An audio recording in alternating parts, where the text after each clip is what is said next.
Hey, welcome to your next prep video. So today I want to give you a few tips of ways to stay on track and to stay plugged into this group. So my first tip is to plan your workouts, to get your workout to be a normal part of your day, a part of your everyday schedule. Even schedule it, put it on your schedule just like any other important meeting or activity that you have to do in your day. A lot of times when people first start out exercising and working out, or if you're just getting back into it, it's just so hard to get into that routine. And that's really what you want it to be, just a routine that you do every day that you don't even think about doing. You wouldn't ever think about skipping.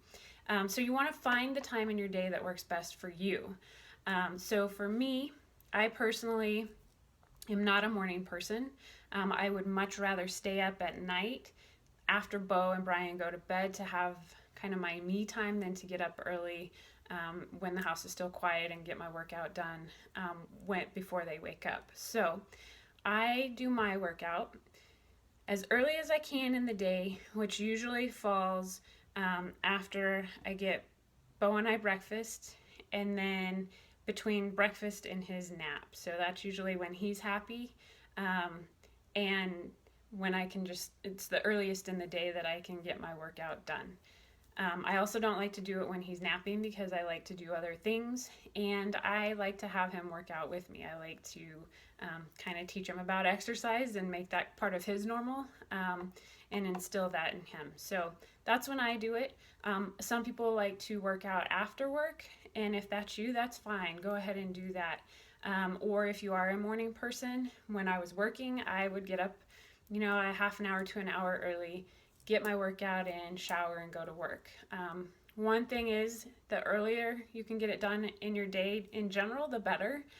When you have more energy, before you have a lot of things come up that can be excuses and reasons that you can't do it. If you just get up, get it done, you don't have to worry about it. You feel great all day and you can move on. So first and foremost, schedule your workouts, make it part of your routine, make it a non-negotiable. It's something that you do every day without question, period. All right.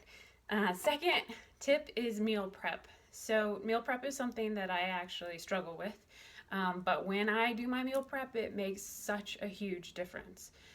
So Brian does most of our cooking. Sometimes I cook, so we have to work together. We have to plan ahead. We have to plan our meals for the week ahead, and get prepared. And when we do that, when we go grocery shopping on Sunday, we get everything that we need, usually for a few days. We don't do the full week, but usually like Monday, Tuesday, Wednesday, we cut up the veggies and have those ready to go, so when it's time to cook, we don't have to do the prep. It saves so much time, and it's not, you don't end up at 5 o'clock when you're getting home from work, or it's time to start making dinner and you don't know what to make and you don't have anything to make.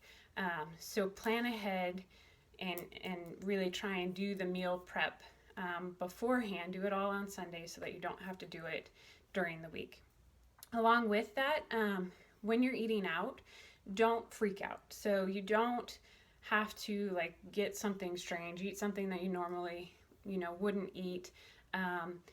Just make the best choice out of the choices that you have. So they might not, the restaurant, the menu might not have something that's in your meal plan, but just choose the best out of the options that you have.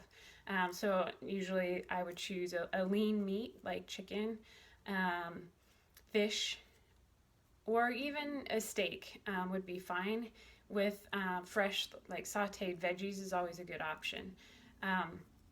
But just don't worry about it. Don't freak out when you're out at a restaurant. Don't think that you always have to be 100%. Just make the best choices that you can with the choices that you have. All right, and then my third tip is personal development. So scheduling personal development into your day just the same as your workout. So we're making our bodies stronger.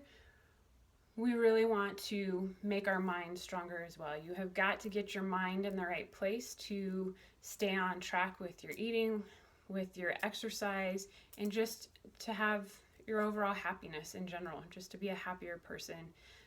a more confident person. And so I would pick a time, again, that works best for you to do 10 to 15 minutes of personal development a day. We will all be reading this book, 50 Ways to Yay. So you can start with that this month.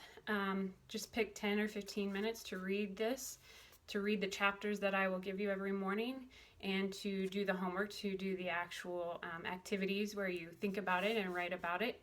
That's when you're going to learn the most. This book is small. It's actually kind of fun. It's not a really serious, in-depth book, but it will teach you a lot. It'll help a lot. So make sure you get your book, and we will get started with that on Monday. And then pick a time in your day when you're going to do that. Usually I do that right before bed. I like to do my personal development kind of to wind down my day before I go to bed. A lot of other people like to do it first thing in the morning to start your day, to kind of set your mind right before you get your day going. So that's a couple of options. All right, so comment below to answer the questions that I listed above. And then if you have any other tips that you want to share with us, that would be great. All right, I'll talk to you tomorrow. Bye.